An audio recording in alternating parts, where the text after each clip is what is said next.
Armenia और भारत के बीच हथियारों की डील बढ़ती जा रही है। इस समय तनाव बढ़ सकता है भारत के साथ आर्मीनिया की डील की वजह से। किसके साथ तनाव बढ़ सकता है? पाकिस्तान के साथ और तुर्की के साथ। बड़ी खिचड़ी पकी हुई है। मैं आपको इस इंटरनेशनल प्राइम टाइम में सबसे बड़ी खबर सबसे पहले बता रहा हूं। तुर्की भारत को उल्टा सीधा जवाब देता रहता है और बिल्कुल पाकिस्तान का साथ देता है। इस वजह से भारत को तुर्की एक आंख नहीं भाता। ऐसे में तुर्की, पाकिस्तान, चाइना एक ही हैं जो भारत के लिए बड़ा खतरा हैं। उधर आर्मीनिया और आज़रबाईजान एक दूसरे से भिड़े रहते हैं। आज़रबाईजान का बड़ा भाई तुर्की है, तो आज़रबाईजान और आर्मीनिया के बीच फ़िलहाल शांति के लिए बातचीत चल रही है, लेकिन हमेशा यह बातचीत टूटती है और एक बार फिर से झड़प होती है। यह आए दिन होता रहता है।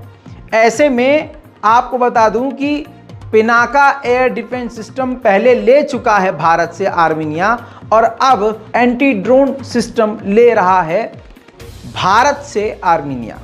जी हाँ, और जो डिफेंस सिस्टम ड्रोन से बचने के लिए इस्तेमाल होता है वो टेक्नोलॉजी भारत की कंपनी जेन टेक्नोलॉजीज ने डेवलप की है, जो कि हैदराबाद की कंपनी है। जब आर्मीनिया ने देखा कि $2.76 मिलियन के यही टेक्नोलॉजी इंडियन एयरफोर्स इस्तेमाल कर रही है जेन टेक्नोलॉजी से ख़रीद के, तो भाई साहब आर्मीनिया ने भी भारत की उसी कंपनी से 340 करोड़ रुपए देके ये डील कर ली। तो मेरे दोस्तों, अब मामला ये है कि भारत जो है हथियार और डिफेंस सिस्टम उसको प्रोवाइड करवा रहा है, लेकिन आइए मैं आपको ग्राफिक्स के ज़रिए समझाऊंगा कि वो डिफेंस सिस्टम है कैसा। फिर आप डिसाइड कीजिएगा ये कितना ख़तरनाक और कितना नकली है। आप खुद देखिए दोस्तों, ये डिफेंस सिस्टम है जो कि एक वैन के ऊपर ये रडार और डिटेक्टिंग सिस्टम लगा हुआ है। कई तरह की इसमें चीज़ें हैं और उसके साथ ही आप इसकी छत पर, गाड़ी की छत पर तमाम टेक्नोलॉजी लगा हुआ देख रहे हैं, जिसके अंदर डिटेक्शन है, अलार्म है, कई तरह की चीज़ें हैं जिससे वो किसी भी तरह के ड्रोन को पकड़ा जा सकता है और ड्रोन को डिटेक्ट भी किया जा सकता है। दोस्तों, अब आपको बता दूं कि $3.4 बिलियन के हथियार, तो इस तरह के सिस्टम तो ऑलरेडी लेने की आर्मीनिया डील कर चुका है और भारत से आगे भी इसी तरह से हथियार खरीदने की चाहत रखता है। अब बस ये आपको इसलिए दिखा रहा हूँ ताकि समझ में आए आपको कि किस तरह से काम करता है। अब ये बहुत दूर से दिखाया गया है कि वहाँ पर एयर डिफेंस सिस्टम है, ड्रोन सिस्टम है, और यहाँ इतनी दूरी से वो तरंग पकड़ लेता है ड्रोन की तरंग को पकड़कर ये डिटेक्ट कर लेता है कि अच्छा ड्रोन कोई आ रहा है। इसके बाद वो उस ड्रोन के अंदर जो टेक्नोलॉजी है उसको फेल करने की ताकत रखता है। ये डिफेंस सिस्टम जो भारत का है पूरी तरह से उसके नेटवर्क को उड़ा देता है, जिसकी वजह से फिर वो दुश्मन के ड्रोन हो या अनआइडेंटिफाइड ड्रोन हो, वो ज़मीन पर आ जाते हैं। लेकिन वो ड्रोन जो हमला करने की नीयत से आते हैं, दुश्मन देश के होते हैं, अनआइडेंटिफाइड होते हैं, उसके लिए ये भी इसमें टेक्नोलॉजी है कि उसको मार कर गिराया जा सकता है। आप डिफेंस के साथ आप देख रहे हैं कि दूसरी तरफ जो है एक तोप जैसी, गन जैसी कोई चीज़ है, वहाँ को उसको भी इसी तरह से इस्तेमाल किया जाता है। दूर से जब कोई ड्रोन आता है तो उसको ये ट्रैक करता है, ट्रैक करने के बाद सारी डिटेल अपनी स्क्रीन पर देता है और अपने ऑपरेटर को देता है। उस ड्रोन से बात करने की कोशिश की जाती है, उसको कन्विंस करने की कोशिश की जाती है कि वो नीचे उतर जाए, लेकिन जब ऐसा कुछ नहीं होता है तो आखिर में एक ही ऑप्शन बचता है।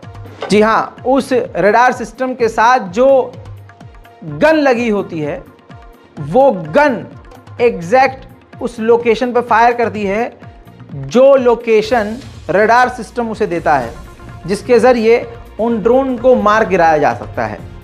यह टेक्नोलॉजी भारत से, यानी भारत की कंपनी जेन टेक्नोलॉजी की है, जो कि ख़रीद रहा है आर्मीनिया। अब इससे आज़रबाईजान और तुर्की भारत से जुड़ जाएंगे। सवाल ये है कि एक ऐसी टेक्नोलॉजी जिसको आपने 2D एनिमेशन, 3D एनिमेशन के ज़रिए देखा, मुझे पर्सनली नहीं लगता है कि इतनी ख़तरनाक टेक्नोलॉजी है कि चाइना या तुर्की के बैरक्टर TB2 ड्रोन या ख़तरनाक ड्रोन को रोकने में सक्षम होगी, क्योंकि वो ड्रोन काफ़ी ख़तरनाक साबित हुए हैं और हर जगह हुए हैं। देखना यह है कि आर्मीनिया भारत से और कितने हथियार खरीदता है। भारत ने ऐसे टाइम पर उससे डील की है जिस वक्त खुद तुर्की की भारत को ज़रूरत है।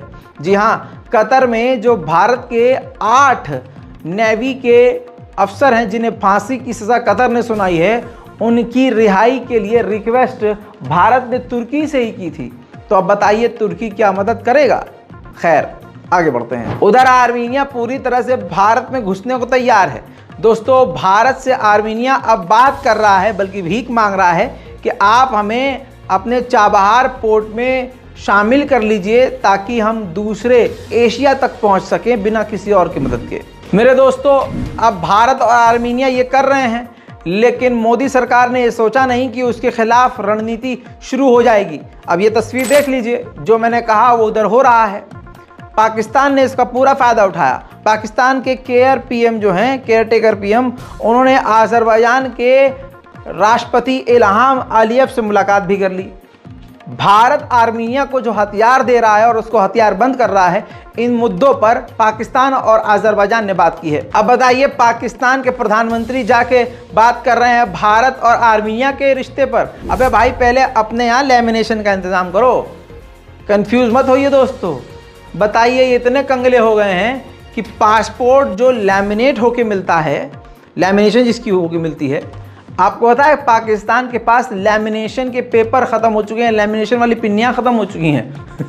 अब पाकिस्तान की पासपोर्ट अथॉरिटी जो है वो बिना लैमिनेशन के पासपोर्ट दे रही है। यानी गलती से पानी गिर जाए या उस पर कोई गीला हाथ लग जाए तो पासपोर्ट ख़राब। लैमिनेशन होता क्यों है? सेफ्टी के लिए होता है। तो अब पाकिस्तान का हाल ये है कि लैमिनेशन किए बिना ही पासपोर्ट जनता को दे रहा है पाकिस्तान। मेरे दोस्तों, अगले हफ्ते बाइडेन चीन के राष्ट्रपति शी जिनपिंग से मिलने वाले हैं और उनसे मिलकर ईरान के बारे में बात करेंगे। शी जिनपिंग से कहा जाएगा अमेरिका के द्वारा कि ईरान से दूरी बना के रखिए और ईरान से किसी तरह की डील मत कीजिए। बाइडेन शी जिनपिंग को ये भी मनाएंगे और समझाएंगे कि आप ईरान को कहिए कि वो हमास का सपोर्ट ना करे और कोई उत्पात ना मचाए और इलाके में इजराइल के खिलाफ कोई जंग ना फैलाए। उधर दोस्तों, आपको एक और ब्रेकिंग न्यूज़ दे दूं। इस वक्त ईरान पूरी दुनिया में सबसे ज़्यादा अपना ऑयल यानी अपना तेल चाइना को दे रहा है।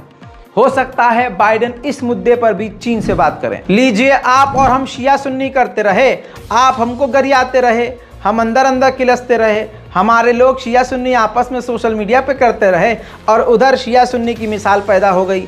अब आप भूल जाइए इस बात को। आप सोच ही मतलब समझ ही नहीं सकते। आप अगर आप समझने वाले होते अब तक समझ चुके होते कि भाई शिया सुन्नी नहीं करना चाहिए। अगर इन्हीं सब चीज़ों में रहोगे ना, लफंगागिरी में, तो भाई आगे बढ़ो ही नहीं पाओगे। हर जगह से पीटे जाओगे और पीटे जा रहे हैं लोग। ये देख लीजिए ताज़ा तस्वीरें। तालिबान से कट्टर कौन हो सकता है?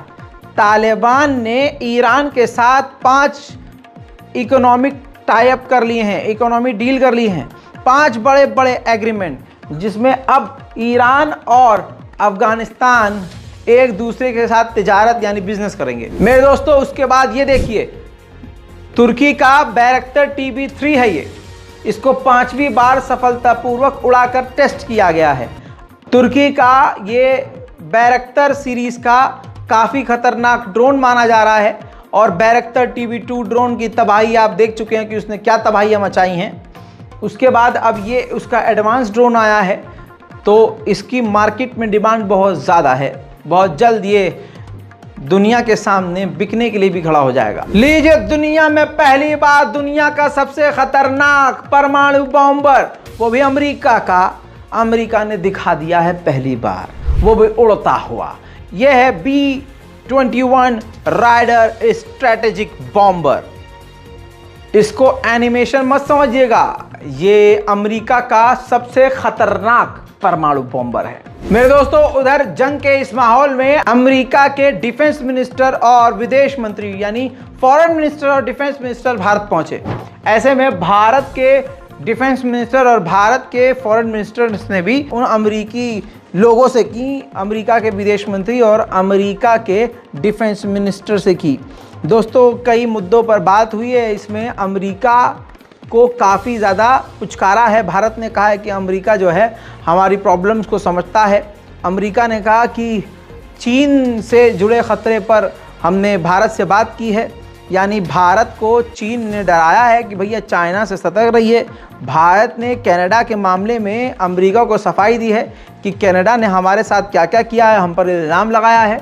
दोस्तों, साथ ही विदेश सचिव विनय क्वात्रा ने कहा कि हम सुरक्षा मामले को लेकर चिंतित हैं और अमेरिका हमारी चिंताओं को समझता है। वहीं अमेरिका के रक्षा मंत्री लॉयड ऑस्टिन ने कहा कि हम चीन की वजह से मौजूद खतरों और सुरक्षा संबंधी चिंताओं पर बातचीत कर रहे हैं और बात करी है, लेकिन हमारी बैठक सिर्फ इसी मुद्दे पर केंद्रित नहीं थी।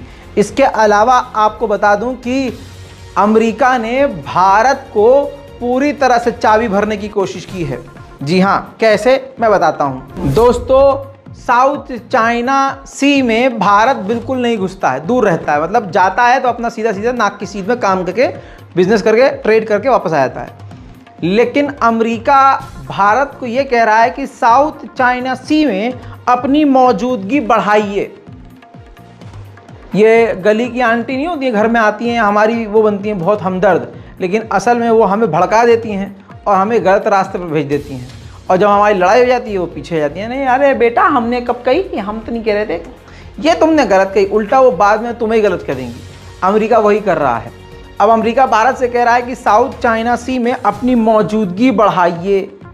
अब मौजूदगी अगर बढ़ाएंगे तो चाइना लड्डू पेड़े खिलाएगा हमको और लड़ेगा भिड़ेगा वो हमसे भिड़ेगा कि अमेरिका से भिड़ेगा। और अमेरिका के इतिहास से खुद कभी नहीं लड़ता है, पड़ोसी को लड़वा देता है, फिर खुद हथियार उसको देता है और ब्लैक मार्केटिंग के जरिए हथियार उसको भी देता है, दूसरी पार्टी को भी, और खुद नोट छापता है।